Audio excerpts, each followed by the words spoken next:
Part of that whole interaction. It's like, oh, by the way, while you're here, there's that on.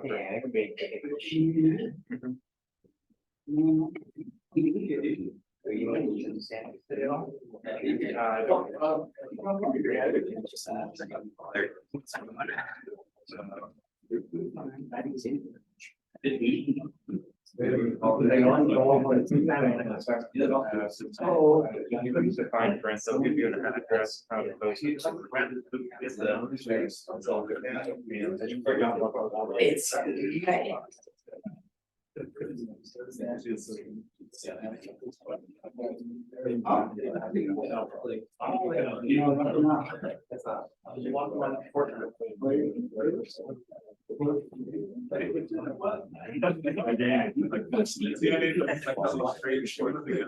You can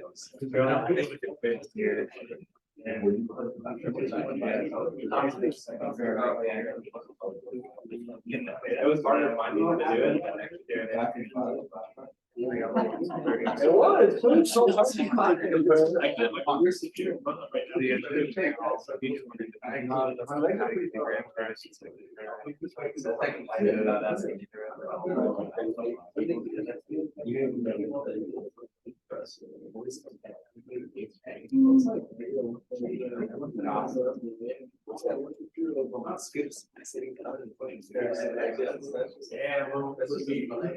yeah, bro. There's like next one. You gotta show me. You gotta show me here. Trying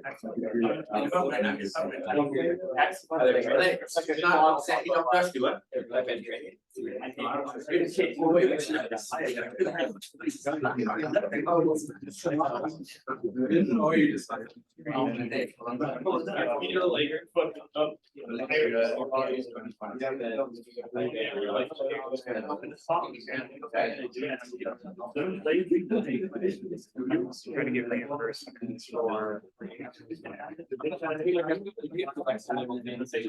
All right, it's 5:30. Let's go get started. Hey, good evening, everyone. How's everyone doing today? Good, doing good. Right. All right, let's get started, guys. Okay, so a couple announcements today. So I have some good news for all you waitlisted people. So the department was able to get to it and process people on the wait list, and so the permit should be going out either today or if not early tomorrow. And so definitely check your emails for the permits. So one thing about the permits is that you can't be enrolled at 2 classes at the same time. And so if you're enrolled in another class right now, once you get the permit, make sure to drop that other class so you can enroll for this. Okay? So after tomorrow, I think everyone should be in the class that was on the wait list. So I think that's good. Right. And so I know not everyone on the wait list has had access to the Canvas site. And so if you're just being added to the class from the wait list, I'll give you guys until next Thursday to finish up the activity, because normally the activity is due tomorrow. Okay. Speaking of the activity, and so some of you are noticing that kind of what we went over last Thursday was a little modified from kind of what's kind of outlined in the activity itself, mostly due to this thing called mesh refinement, which we didn't do together last Thursday. And so problem 2E on the homework asks about mesh refinement. So I had meant to send this out on Tuesday, so I apologize for kind of waiting until now. But if you haven't done it yet, then you can skip problem 2E. And so because that's on refinement, which we haven't covered yet. So we're going to cover that kind of later on in the class. Okay. But if you've done it already, you don't have to resubmit. You can just leave it. Remember, for this class, I grade the homework based on completion, and so as long as I see that everything's there, then that's good. And if you've done the refinement, then that's good. So you've kind of taken a few weeks, a preview of what's going to happen in a few weeks.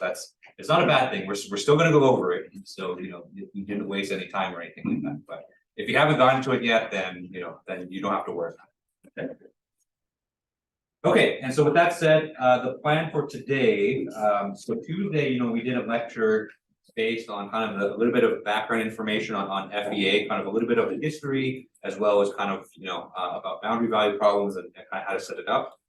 Today, we're going to do a little bit of review on kind of these kind of solid mechanics and materials knowledge that you need to really kind of use ANTS as well. We're gonna go over the concept of stress, strain, the different types of stress components, what is the principal stresses, things like that. So hopefully, things that should hopefully be reviewed from, I think, 331. But it's kind of worth it to kind of review these just so that, ANSYS makes a little bit more sense, okay? So our next ANSYS activity is planned for next Thursday. So at least for the first, the first 10 weeks of class, my plan is to have an ANSYS activity about every other week. And so, we had one on Thursday of week 1, so our next one's Thursday of week 3, and Thursday of week 5, Thursday of week 7, and so on and so forth. Okay, so that's kind of what you can kind of expect. So for the even numbered weeks, we're going to do lectures on kind of both weeks, and then on the odd numbered weeks, we're going to do enhanced activity. That's kind of my plan for the weeks. Okay, so I think that's it for my announcements. Are there any questions I can answer before we get started for today? Okay, all right, so let's go and get started. And so the topic for this class is going to be a review of strength of materials.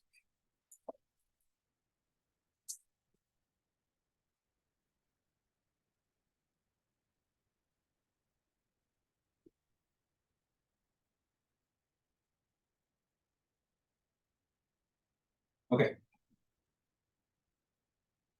All right, so strength of materials, when you're doing structural FEA, having some good background knowledge in strength of materials is useful, right? Because a lot of things that you're going to be solving for, things like deformation, things like stress, even concepts in the boundary conditions like the constraints and the loads, the pressures, all of these are kind of rooted in this area of strength of materials.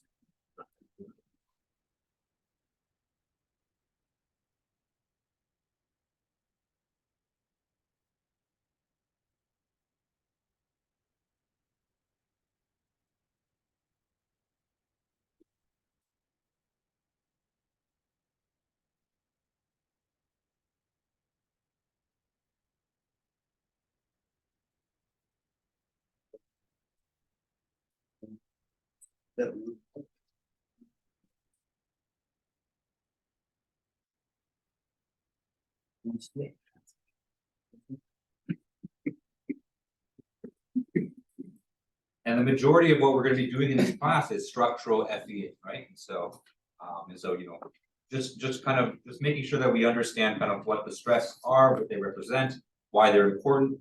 That's kind of what we're going to review. All right, so let's start with stress.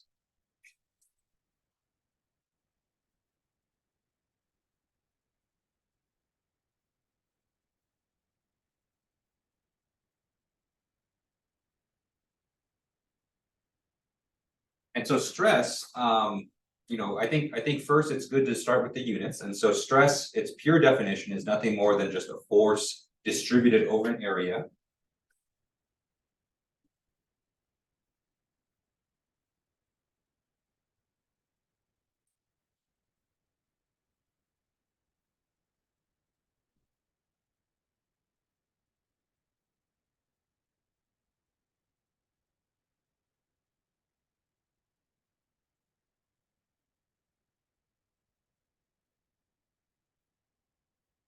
So the symbol that we use for stress is often this one. So it's like an O with like a little hat.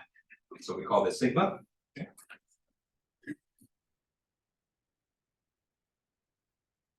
And so the units for stress is just force over area. Okay. And so some common units for this will be like Newton per meter squared,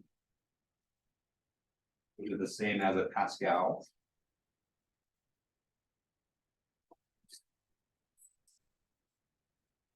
So that's the SI unit for stress. Okay.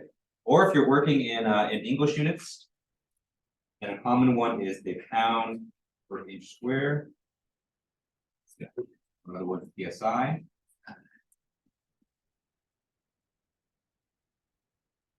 Or one that's a little bit less common and also in English units, the pound per foot squared. Okay, so LBF. Okay. All right.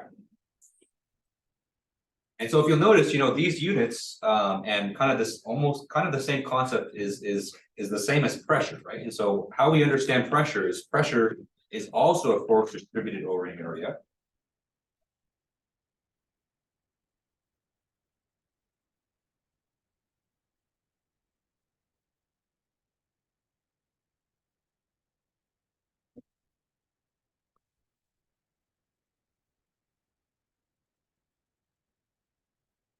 But kind of the context and kind of how we define or I say how we apply pressure and stress are different. Okay. Pressure is kind of more used for kind of more fluid mechanics applications, and so when you talk about air pressure, fluid pressure, things like that, stress is more used in kind of a structural mechanics context. Okay.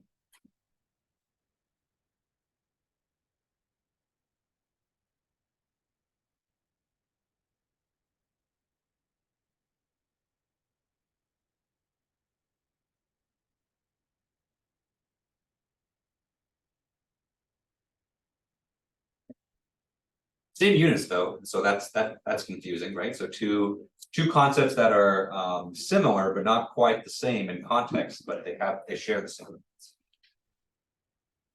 Okay.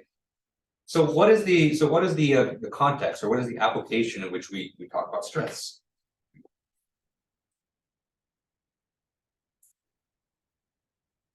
Right, so most of the time, when we talk about stress, we're talking about the internal forces that develop inside an elastic solid.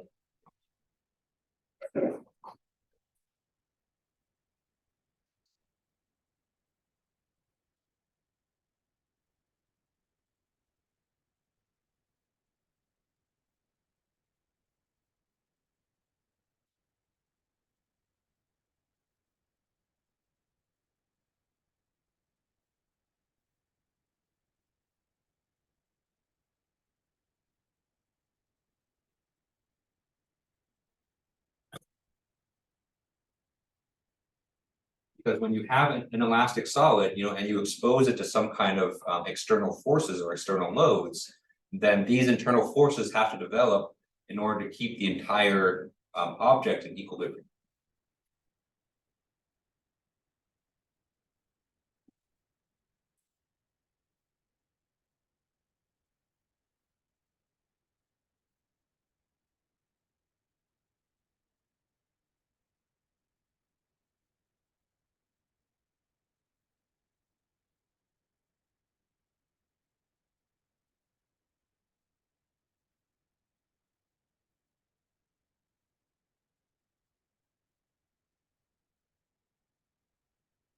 Okay. So for example,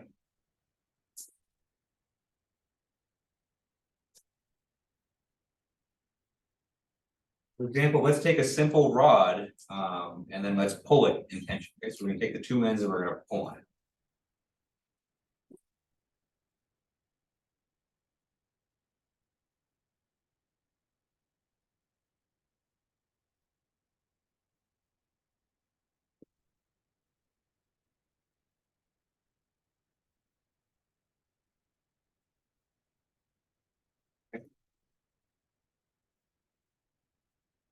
And so as a whole, this rod is in equilibrium because we have an equal and opposite force being applied. Okay. But what do we expect to happen, when we take an elastic solid and we kind of pull on it, right? It may be too small to notice because maybe the material is something strong, but generally what we expect is that this material is going to elongate a little bit.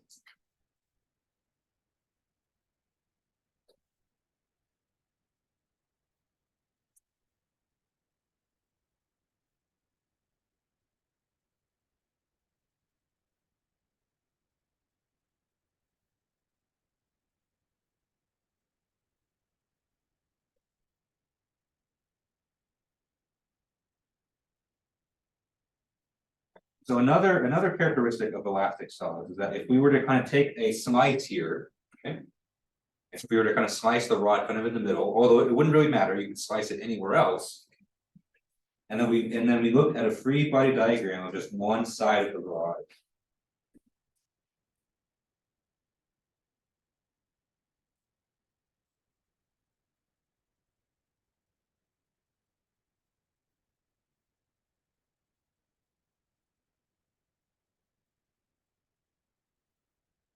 And so on the one side of this rod, we have a tension T. Okay, that's our external force.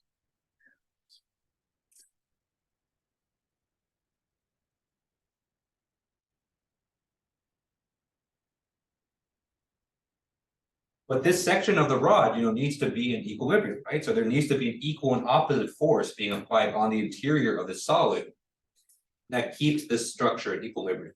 Okay? And so that kind of opposing force comes from the internal forces or the internal stress. Okay.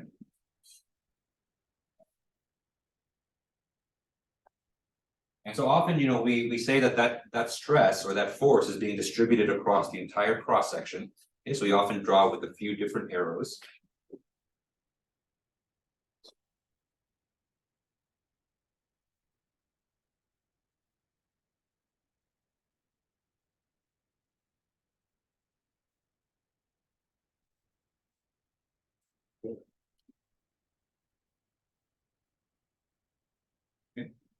So those are the internal forces, and they're distributed across the cross section of the other rod.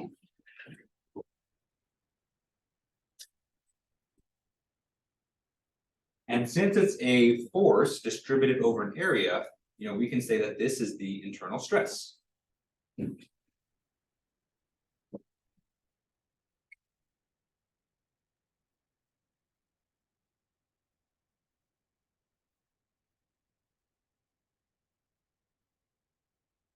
We can compute the value of the stress. Because if we did if this were a true free body diagram, we could sum up all the forces. Okay. And so on the one hand, we have a minus T. Right? So we have a tensile force T pointing in the negative direction, so we have a minus T. And then opposing that, we have the internal force. And so we have the internal stress, sigma.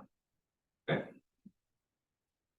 And then in order to get this in the same units as the force, we multiply this by the cross-sectional area. So sigma times A.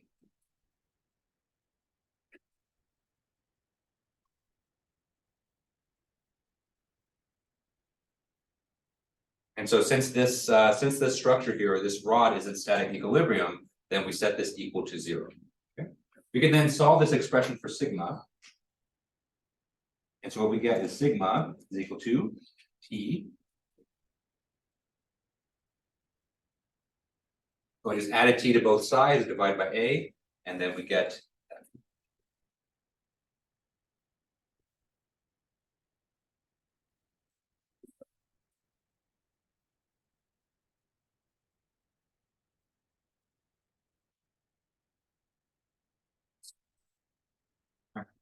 So in summary, whenever you have any kind of elastic solid and you expose it to any kind of external forces or external constraints or things like that, there has to be some internal forces that develop within the structure in order to keep all of it in equilibrium. Okay. And so let's think back to the activity we did last Thursday. Right? And so last Thursday we had a plate.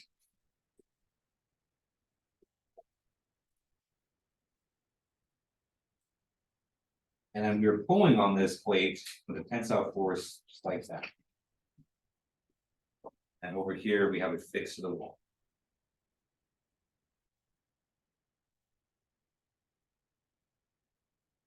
And so hopefully what you saw is that, when you looked at the stress distribution, there were areas of high stress and low stress, right? And so I think probably a lot of the high stress was kind of, concentrated here.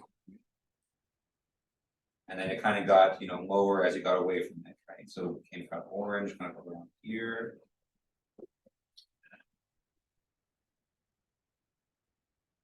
And then yellow kind of around that.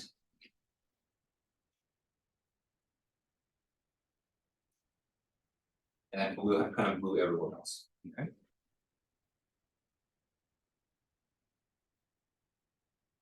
All right, so what that plot is telling you is that, of course, based on the colors, we're only able to see the magnitudes of the stress. We're not able to see the directions. We'll talk about the directions in a little bit, right?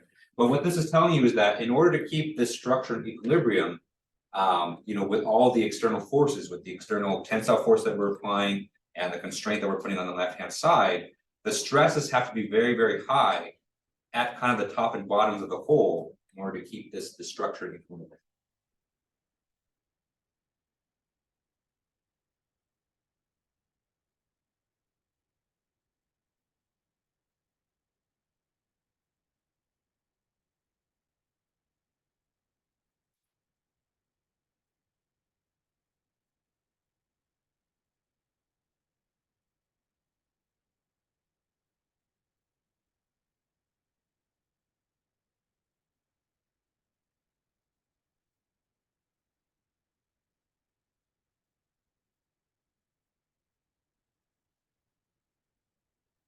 All right, and so that's because because we're going to be doing the majority of our analysis in the static form. We'll do a little bit of dynamics in activity 5, I believe.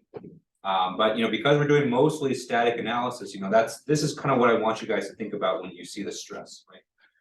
And so the stress is something that is there are these kind of internal forces that have to develop in order to keep the structure in static. All right, any questions on this? Yeah. In general, are the areas of highest stress gonna be perpendicular or normal to, because those are the shear stresses? Yeah. Yeah, no, that's a good question. So actually, the stresses that we saw was mostly the equivalent stresses.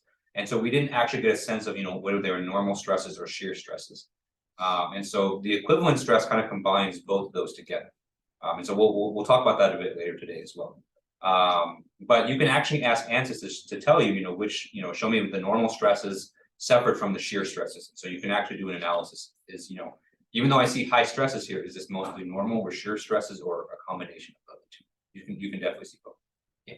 And is the equivalent stress the combination of the two? It is, yeah. Would that be like the von Mises stress? It is, yeah. So the okay. equivalent stress is exactly the von Mises stress. Yeah. Yeah, so the von Mises stress, there's a formula for it. So you take each of the components of the normal stresses and the shear stresses, and you square them in some way. You take the square root. Yeah, and you get one scalar number. Yeah, 4 Yeah.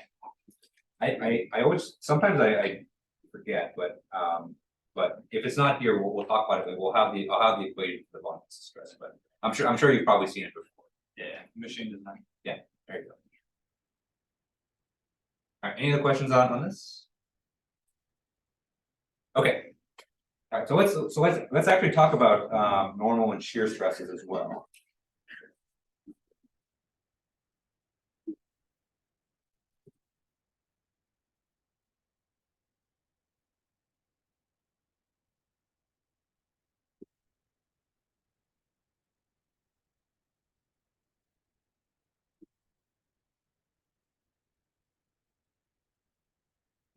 And so we can characterize the stress based on the direction that it acts.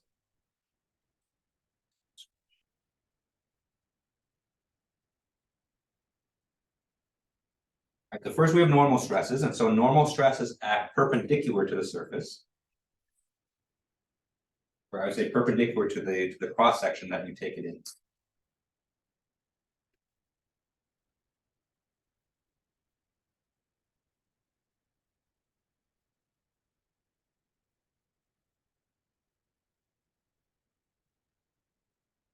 And then we have shear stresses.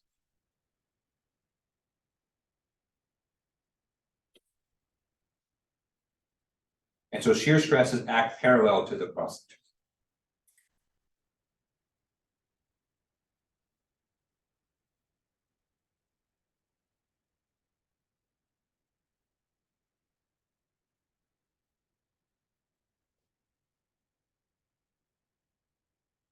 So visually, they look something like this.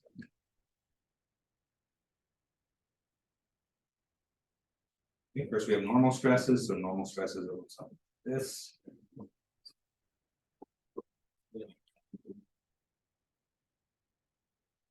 Yeah. Where shear stresses will be kind of parallel to it.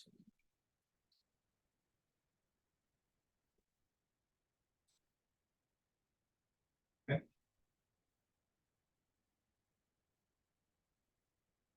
Fairly straightforward. So I think hopefully you guys have seen this. Okay. Okay. So in addition to normal stresses and shear stresses, we can also characterize them based on what direction they act on relative to the Cartesian directions, X, Y, and Z.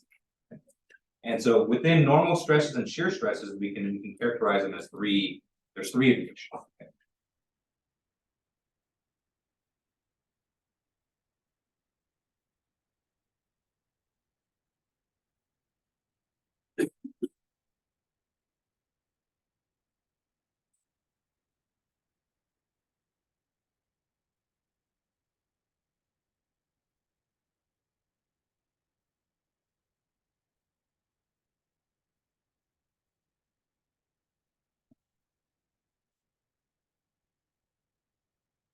So this gives us three normal components of stress and three shear components of stress.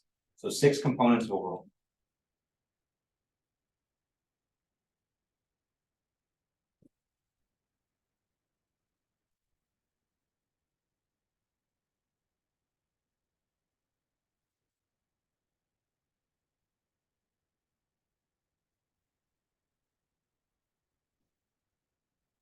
All right, so let's go over the normal components first. So we have sigma XX, sigma YY, sigma ZZ. Okay. So these are all the normal components in the X, Y, and Z directions, respectively.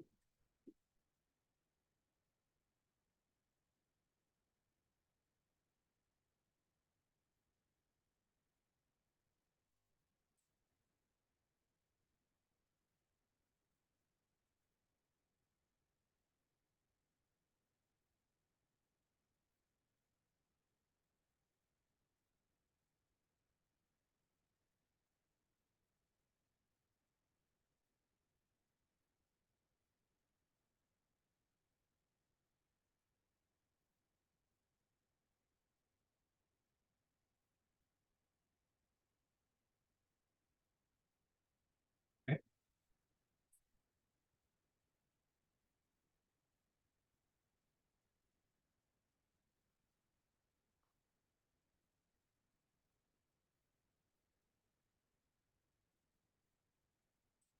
And then we have all the shear components as well. Okay. And so the shear components, we actually typically use a different symbol for this. And so sigma is often used for the normal components of stress. For shear, we use the symbol tau. All right, so we have tau xy. And just for disclaimer, you know, the shear stresses are symmetric. And so tau xy is going to be the same as tau yx.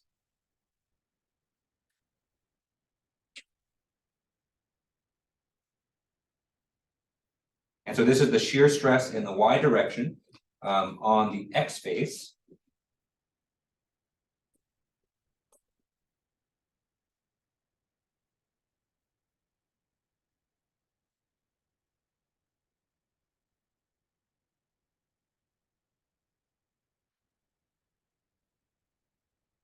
So I'll draw a figure here to kind of you know, make this a little bit clearer, because that description is a little confusing. And by symmetry, of course, this is equivalent to the shear stress in the x direction on the y face. We have tau xz. So tau xz is the shear stress in the z direction. I should say first it's the same as tau zx.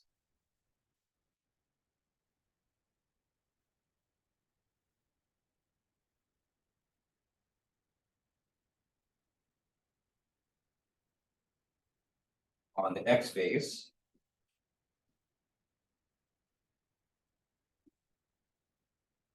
And then finally we have tau yz, which is the same as tau zy.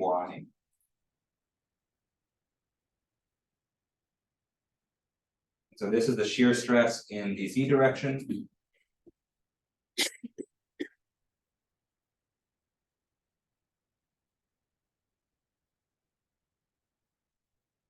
On the y face.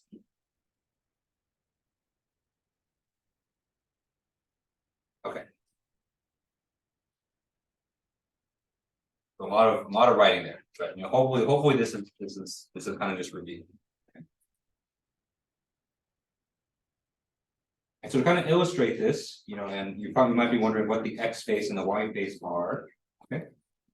And so I think the best way to kind of visualize these directions is to draw kind of a cube, okay? And so imagine this cube is very small, so this is a very small cube inside your structure, and then on this cube you can draw all the different components of the stress. All right, first let's draw the normal components, and so let's say that the X direction is this way, Y component is vertical, and Z component comes out of the page. Okay. This is sigma XX, sigma Y, sigma Z. Okay.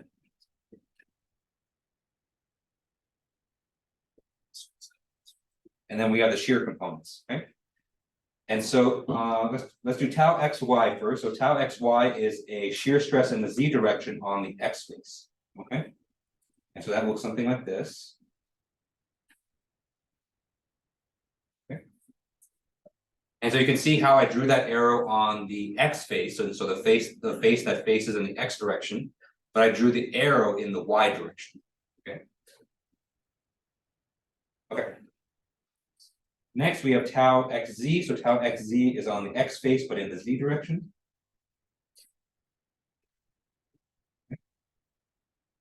That's what that looks like. So tau xz again is on the X normal face, but it points in the Z direction. And then finally, we have tau yz. So tau yz is this.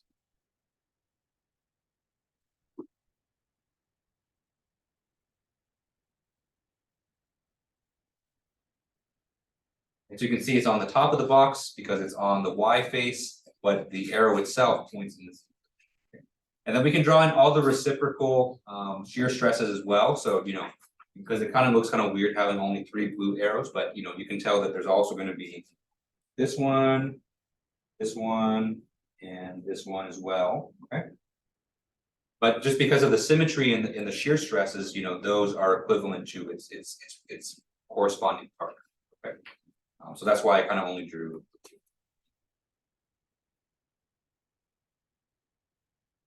All right.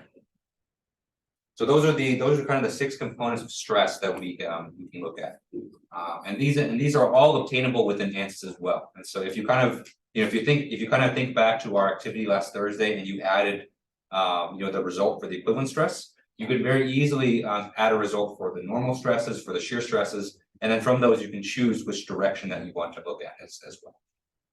All right, so we'll actually do a little bit of that, not on the next activity, but on activity 3. And so in activity 3, you know, you'll see that there is a normal component of the stress in the Z direction that's going to be much higher than the other. So it'll be useful to kind of break it down by. Okay. All right. Any questions on this? Yeah. Like the TX, Y, and YX are the same, like that shear. Yeah. You mean just like in magnitude? In magnitude, yes. Yeah. Okay, so Yeah. Directions are different, but because of the symmetry and kind of the solid, their magnitudes are you know, they point different.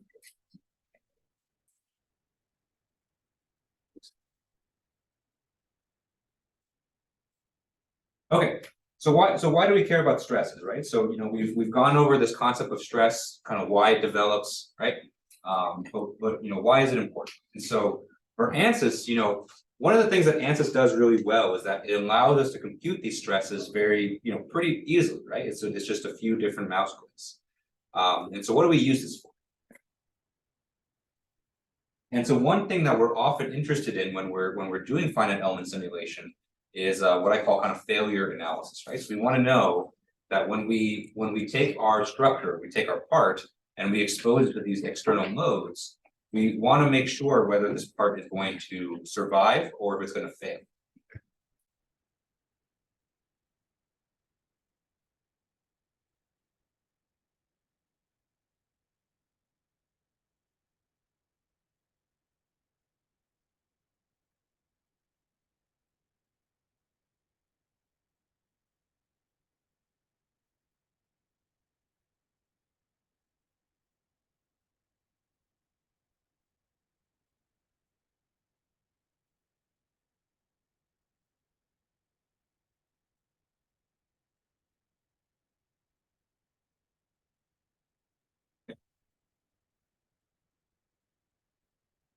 Because, generally that's something that we're interested in, right? And so if we're designing something, we want to make sure that it's gonna, survive structure. And the way we can do that, or at least one kind of, I would say kind of more simple ways that we can check, is we can check the values of the stress and check that against the yield strength of the material.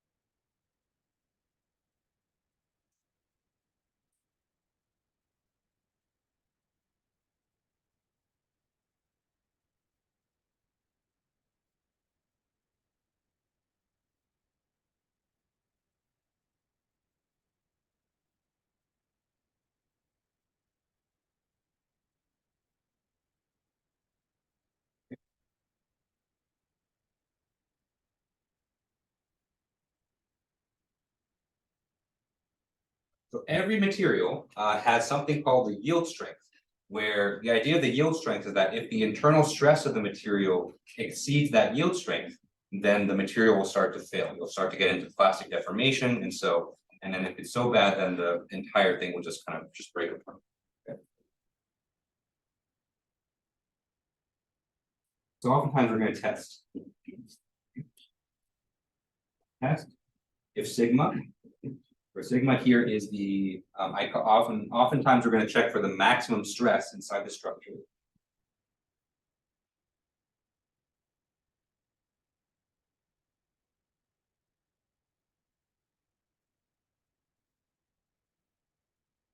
Okay. And of course, we're going to determine this through FEA. And if this is greater than the yield strength,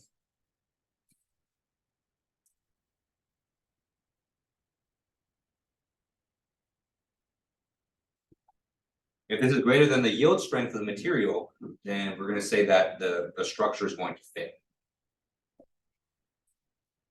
So we're going to do this exactly in activity 2. And so when we do ANSYS activity 2 next week, we're going to be doing an ANSYS simulation on a bike crank. Okay? And so what we're going to do is we're going to expose that bike crank to some forces, and then based on the stresses that develop, we're going to determine whether the bike crank is going to fail or if it's going to be good. All right, but this is kind of typically what we're going to do a lot of in this class is we're going to be solving for the stress using ANSYS. Most time it's going to be the equivalent stress because it's kind of more simple to interpret. And then we're going to compare that to the yield strength to see if our structure will survive. Okay, any questions on this? Okay, all right, so that's stress. Now let's talk about the concept of strain.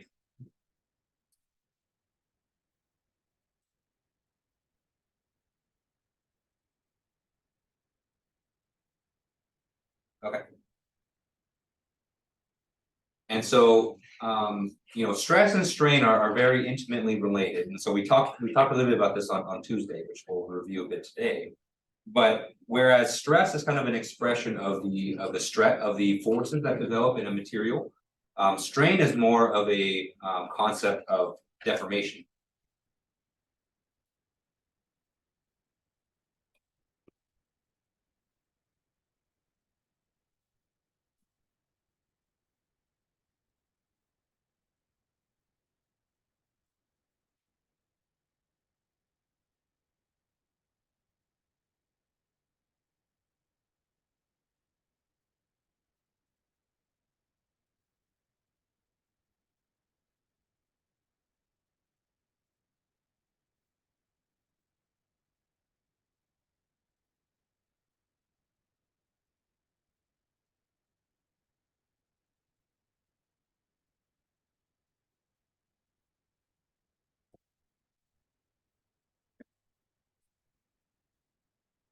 It's different than the deformation. And so, we'll talk about the difference between strain and deformation in a bit.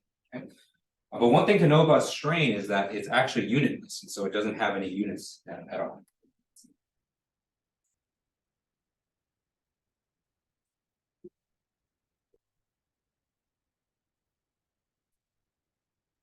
And so I think the way that strain is typically learned, or when it's first kind of introduced in a strength of materials class, we typically describe it as kind of the change in length over the original length. So the two lengths cancel out and you get something that's the strength. And so if we have kind of a beam here, this beam has an original length L. And so if we pull on it,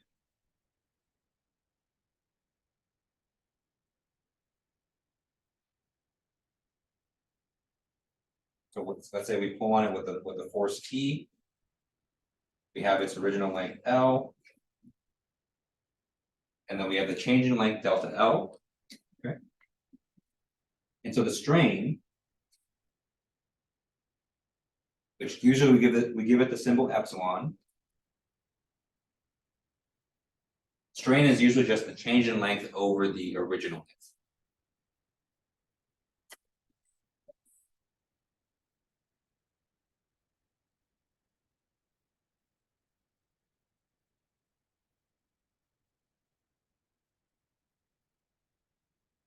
Of course, this is just the one-dimensional definition for strain, but when you have two-dimensional, three-dimensional objects, of course, this definition has to be kind of updated a little bit, but it's the same kind of idea. And so strain measures, at a particular point in your structure, how much has it deformed from its kind of original shape.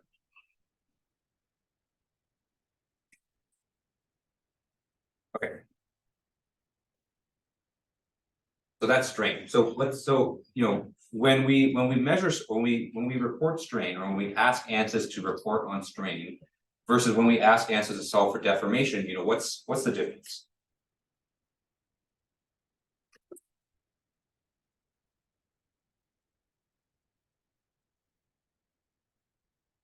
The one thing you should notice is that when you solve for deformation within ANSYS, it actually does come with units. And so if you look at the color bar for your total deformation plot, you should see that it has units of length.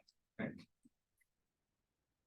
And that's because the way that ANSYS measures, or the way that it defines deformation, is that it measures, literally the distance a particular point travels from its original configuration to the final deformed configuration.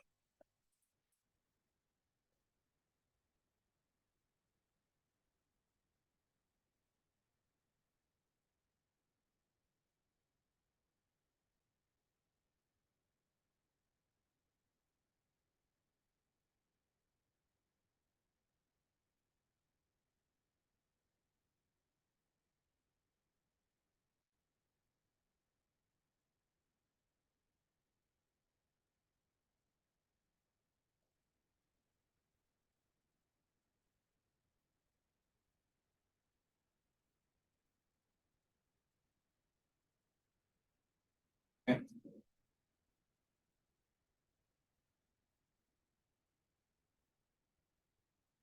And so if we were to compare that to kind of the figure above, right? The distance that the end of the beam traveled from its original configuration to the final one is delta L.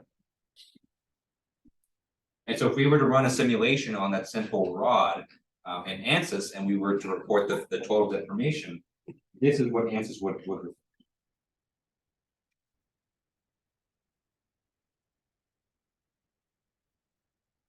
Okay.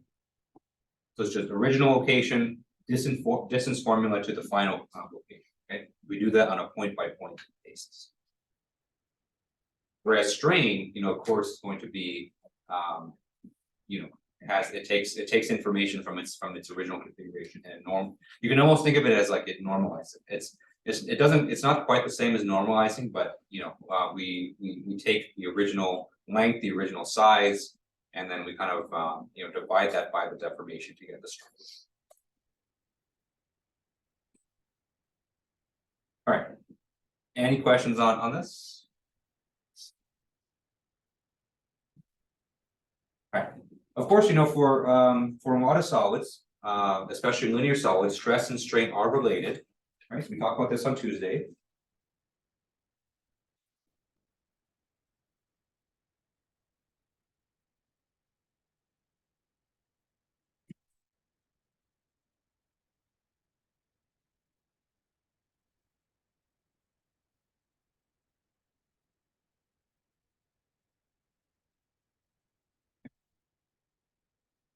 And the way that stress and strain are related is through actually the material itself, right?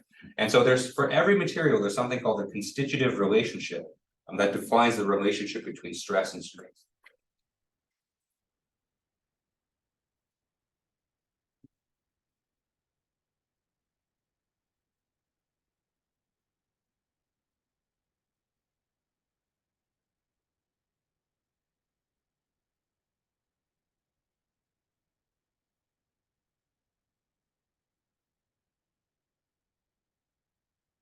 So if you remember on Tuesday, we talked about this idea of linear elasticity, right? So where stress and strain are linearly related through its Young's modulus, right? So linear elasticity is one type of constitutive relationship.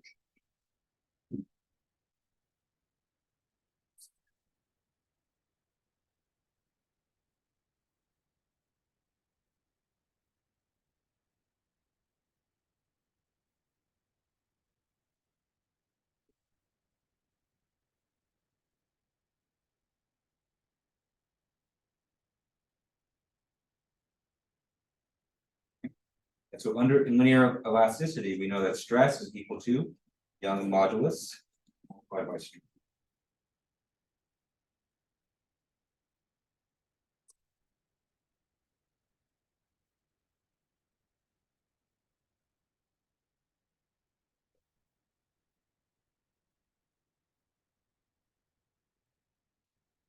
But of course, there are more complicated constitutive relationships out there as well. So I think kind of much later on in the class, we'll talk about things like plastic deformation, hyperelasticity, and then how we can actually account for those in ANSYS as well.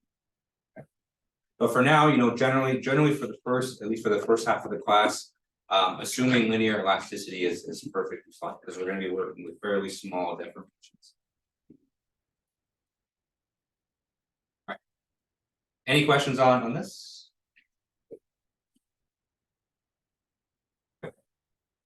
All right, let's talk about principal stresses and principal strains.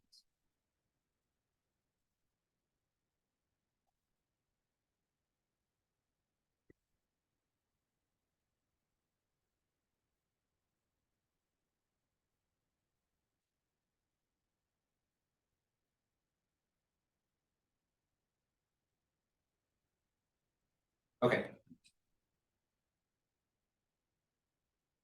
So we've talked about this idea of having different components of stress, right? And so when you take into account all the different components and directions and the faces of stress, at any given point in a practical structure, the state of stress is very complex or complicated.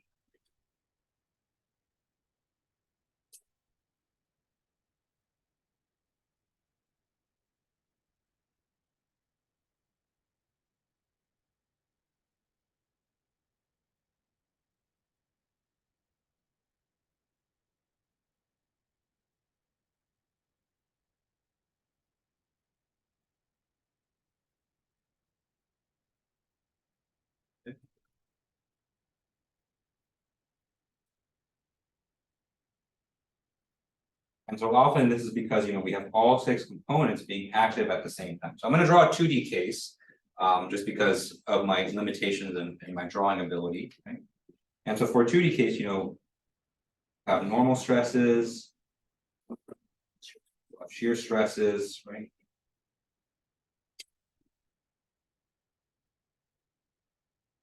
So it's complicated. We have a lot of different components of stress to contend with. Right? And so one approach that we use to simplify this is that we can use something like the equivalent stress or the von Mises stress, which takes all these different components and gives you kind of a scalar quantity, almost like the magnitude of stress. Okay, but there are different ways that we can simplify this as well.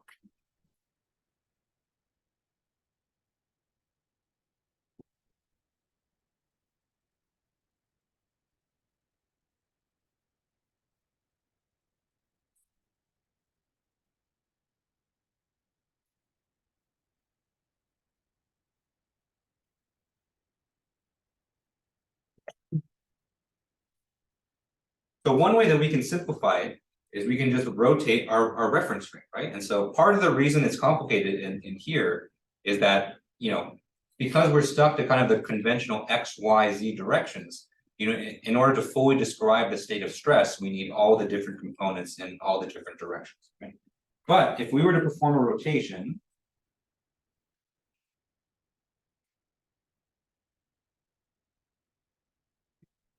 and so if we rotate our perspective a little bit, and so instead of looking in traditional X, Y, Z directions, and so we kind of rotate that a bit, we may reach a state of stress where we eliminate the shear components. Right? And so I want to emphasize here that by rotating, you know, we're not changing the stress, and so we're still, you know, our magnitude of stress, the total amount of stress is still going to be the same. It's just that, you know, because we're rotating our reference frame, we're describing them using different vectors. Right? And so if we were to perform a rotation just right, you know, we may reach a state of stress that looks like this.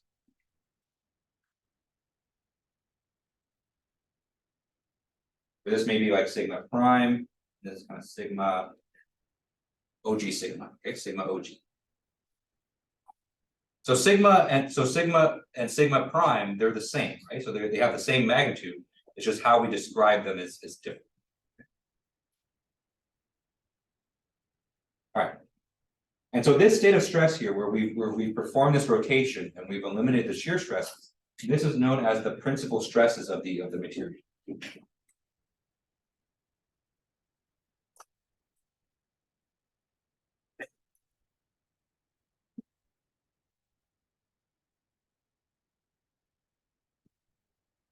In fact, you know, because we have only normal stresses now, we've kind of reduced we've reduced the amount of components of stress from 6 down to 3.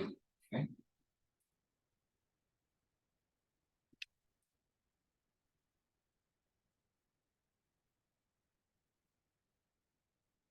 So maybe this is like sigma prime 1, this one, sigma prime 1, sigma prime 2.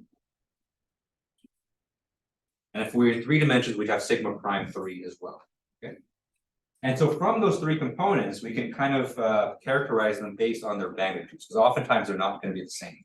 And so there's going to be a minimum principal stress, there's going to be a middle principal stress, and a maximum principal stress.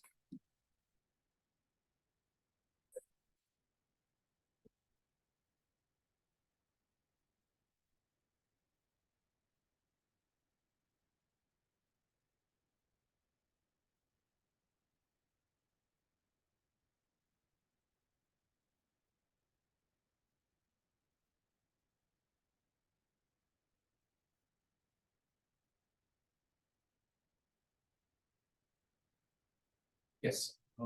You say like rotate, you mean like a rotation of like the object itself, or like more like a rotation of like the axis? Rotation of the axes, and so the object itself is still in the same orientation, and the forces are still in the same direction. It's just that we kind of rotated our perspective. Yeah. It's a trick that's used in a lot of different kind of areas of math, and so oftentimes there's you know, for the vast majority of cases we use kind of traditional X, traditional Y, traditional Z, just because that's just kind of the easiest to work with. But if we kind of rotate the X where it's slightly up and things like that, then we can kind of get to more convenient states where, you know, we have something. Yeah, I use it quite a lot in finite elements, actually, or this is finite graduate finite elements. Sorry. I was thinking about 541 in my head, but I forgot that we're 410 temporary. Okay. So you're like adding vectors? Kind of, yes. And so in this case, you know, like sigma 1 prime would be the same thing as like adding, you know, it would be actually a combination of all of these, but it would like be adding, you know, maybe this vector and this vector. Yeah. And so you're rotating it so that, you know, the shear components are kind of 0 when you're perpendicular to this new orientation.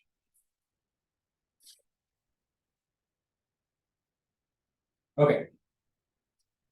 And so this is useful because now that you've kind of rotated into a configuration where there's only normal stresses, you know, these are usually good indications of kind of the overall stress state of the structure. Right? Or in other words, it's a lot easier to interpret these than kind of all 6 components at once. So the way that we solve for these, or the way that we obtain the principal stresses, is to solve an eigenvalue problem.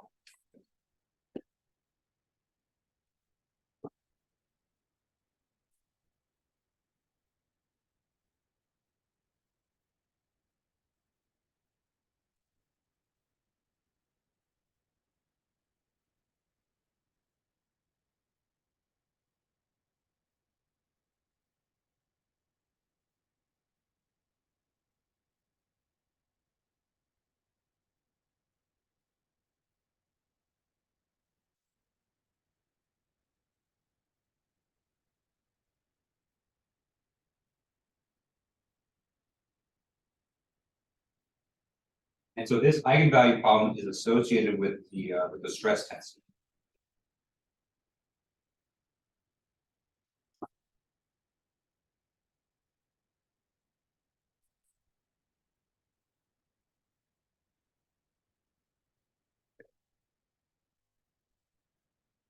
So normally that's very hard. And so, eigenvalues are already kind of a pain to do, even for very simple systems, it's very painful to do by hand. So, thankfully, we're working with ANSYS with this, which is a computational software. And so they're able to perform this eigenvalue problem much more efficiently than we.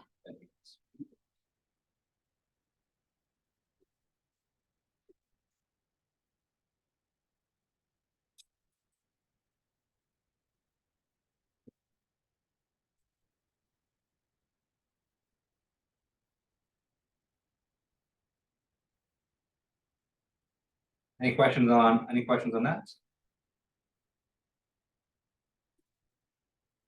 Okay. All right. So the last thing I want to go over today is a little bit more on the stress strain relationships and kind of plotting them out and plotting out kind of the different regimes.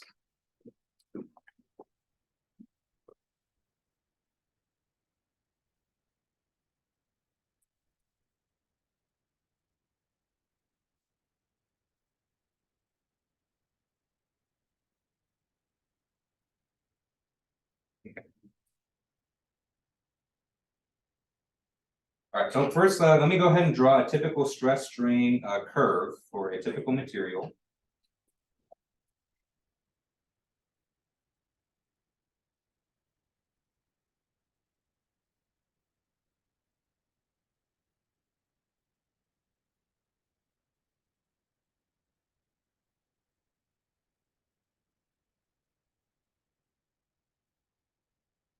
So like we mentioned before, for a typical linearly elastic material, we have this linear relationship between stress and strain, right? Where the slope of this line is E, the Young's modulus, right?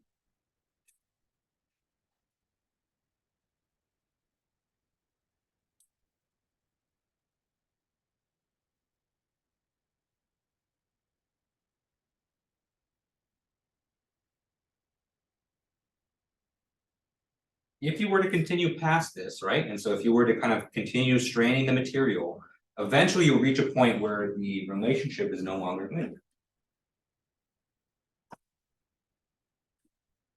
And so oftentimes you'll have a section of the stress strain curve, which kind of looks like this. And so it kind of starts to taper off. And so this section here is called plastic deformation.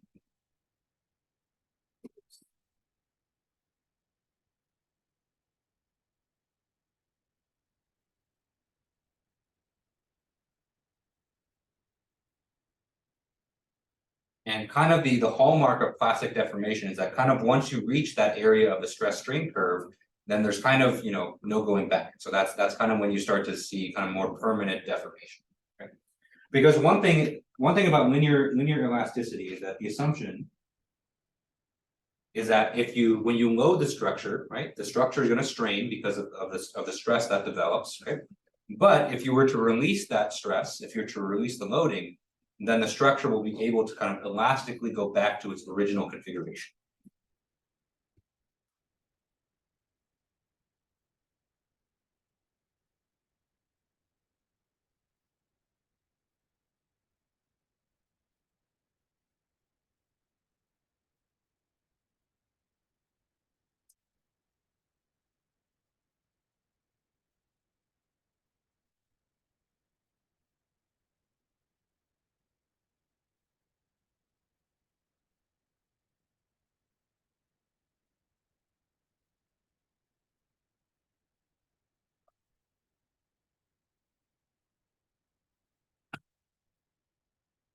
Once you start reaching into the plastic deformation area, then this relationship no longer holds, right? And so let's say that you load the solid and you go up the linear region, then you push past that. So let's say that you go into the plastic region, you know, say over here. Okay. Right, and so let's say that you reach that point that I've kind of laid out in the plastic deformation region. If you were to remove the load, you know, the material or the structure will bounce back, but it's not going to come back to its original configuration.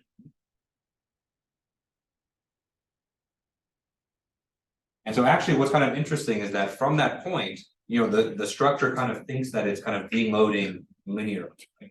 And so when it kind of deloads, the slope of that deload line is still going to be the same as the Young's modulus E. Okay.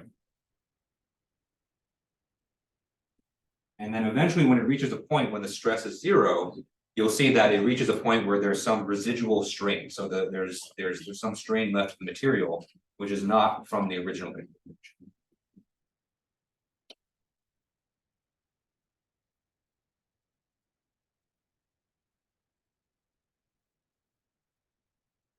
Whereas the origin here, this is the original.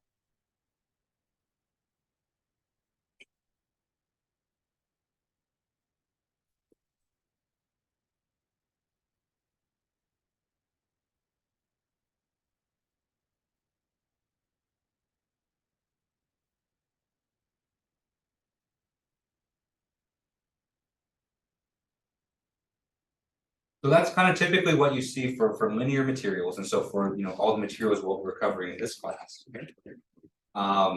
There are some materials that are have a nonlinear relationship between stress and strain. Okay, so they have a more complicated constitutive relationship, and so they may be nonlinear from the beginning. So they may look something like this. Okay, this might be some kind of nonlinear material.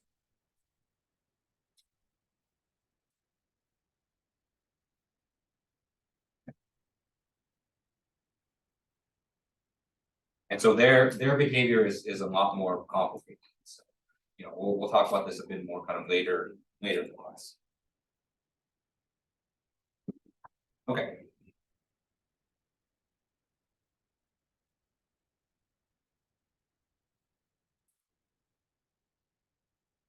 So this plot right here and kind of these relationships kind of assume kind of linear deformations, linear strains, so things like elongation, expansions, compression. Okay. We can also form analogous relationships for shear deformation as well.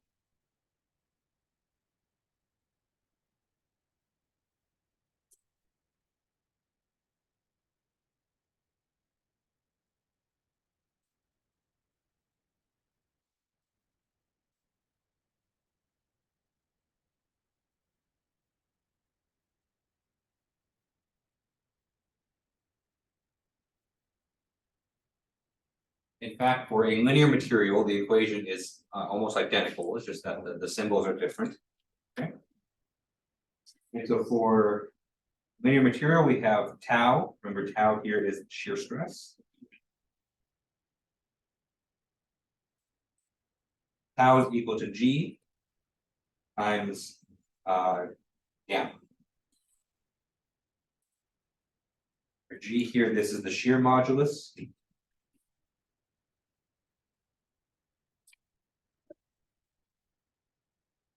Gamma here, this is the shear strength.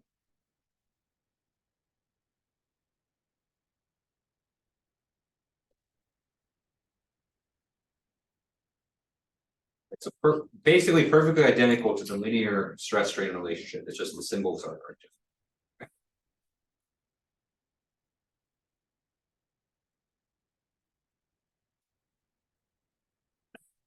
With that said, you know, even though we can have this relationship for the shear stresses and the shear strains, you almost never see this relationship in practice. The reason for that is that you can obtain the shear components of all of these based on the linear components. Okay? In fact, you know, you may be wondering, you know, how do we obtain the shear modulus, right? Clearly, it has the same role as the Young's modulus, and so it's a property of the material itself, but it's almost never something that we actually manually put in. Okay? Turns out, you know, for most linear materials, you can compute the shear modulus based on the Young's modulus. And so we have this formula. And so we have this formula G is equal to the Young's modulus divided by 2 1 plus the Poisson's ratio.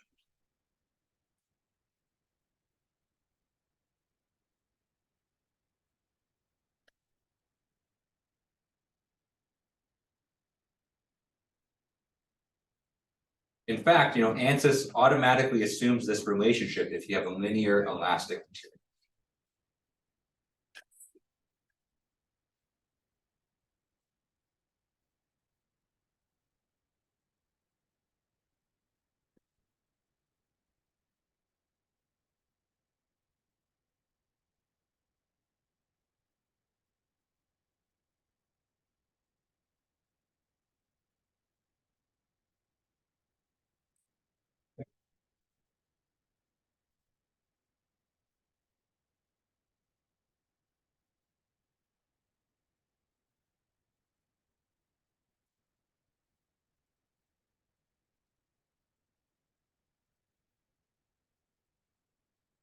And so last thing I want to kind of define for you today is the Poisson's ratio. So that's the other kind of main material property that we're going to use.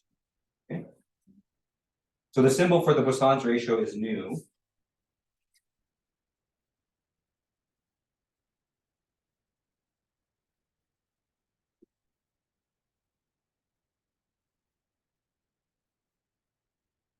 And so, an exact definition for the Poisson's ratio is a little bit hard to obtain. So I remember when I wrote these notes a few years ago, I was looking for a good precise definition, but it was a little bit hard to obtain one. So this is kind of like my own definition of Poisson's ratio. So if not, maybe not quite exact as a textbook. Okay, but the Poisson's ratio, what it measures is how much a material will deform in a direction that's perpendicular to the load. So, typically what we expect is that when you pull on a material, when you force it in a certain direction, it's going to deform in that direction, right? So whatever direction that you're pulling in, it's going to deform.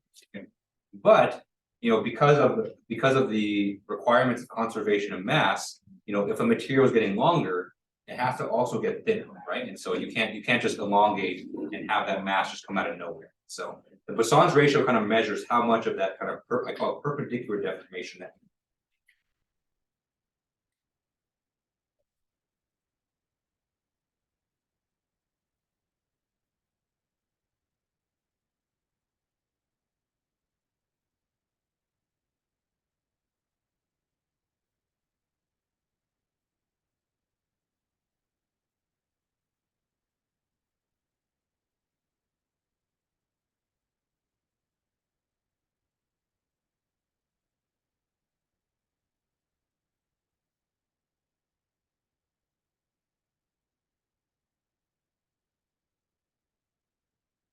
So typical values for Poisson's ratio is because it's a ratio, it's unitless, and so it doesn't have any units. Okay?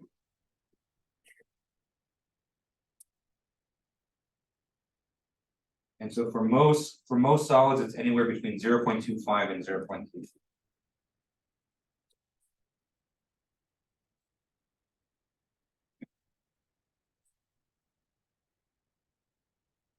Generally, the more incompressible or the more kind of rigid or solid the material is, the higher the Poisson's ratio is going to be.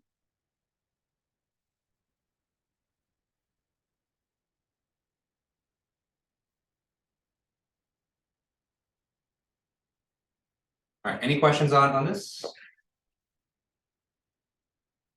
Okay, all right, so that's all I had planned for today. So we're going to end a little bit early. And so thank you guys for coming today. So remember, if you're on the wait list, I think the department should have reached out to you at some point. I think probably within the last hour or two, with a permit to add the class. At least that's my understanding. And so if you're on the wait list and you didn't get that email for the permit, let me know, and then I can kind of follow up on it. Hope you guys have a good weekend. I hope you guys enjoy the rest of your evening. One small note for this weekend. So if you send me an email this weekend, I'm probably not going to respond because I'm going on my bachelor party this weekend. So this entire weekend. The entire week, I'm either gonna be somewhere between extremely drunk and incapacitated. So I'll give you guys a warning. So Tuesday, I'm probably not gonna be very happy because I'll probably have a huge hangover, but I should still be okay to teach. So I'll see you guys all on Tuesday, okay?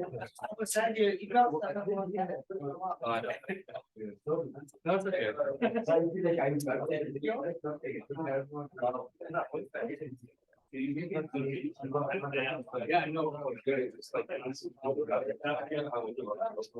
Where are you going? Sandwich the Bispo. I've never been to. We'll meet you there. All right. At the winery.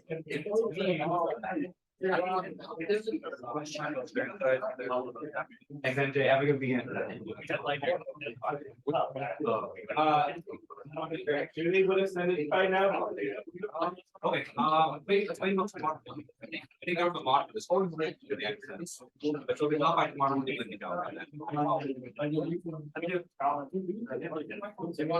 I have your comments for each? Just do, you have my email? You have a.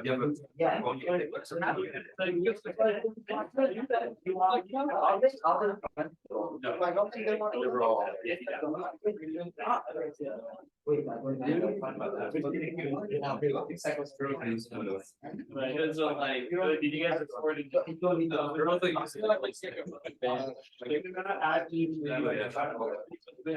It's at Fullerton that we, so there's no CSU. Just ran a Fullerton. If you don't get it by tomorrow. That we were going on that party. Like, not even the same week.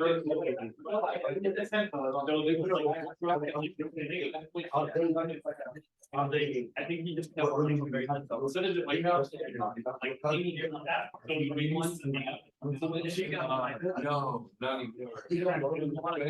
but they're like she said that fucking Now she associates like Snapchat with.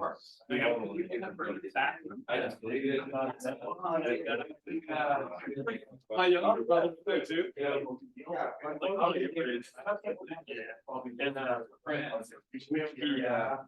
he was like, I was like,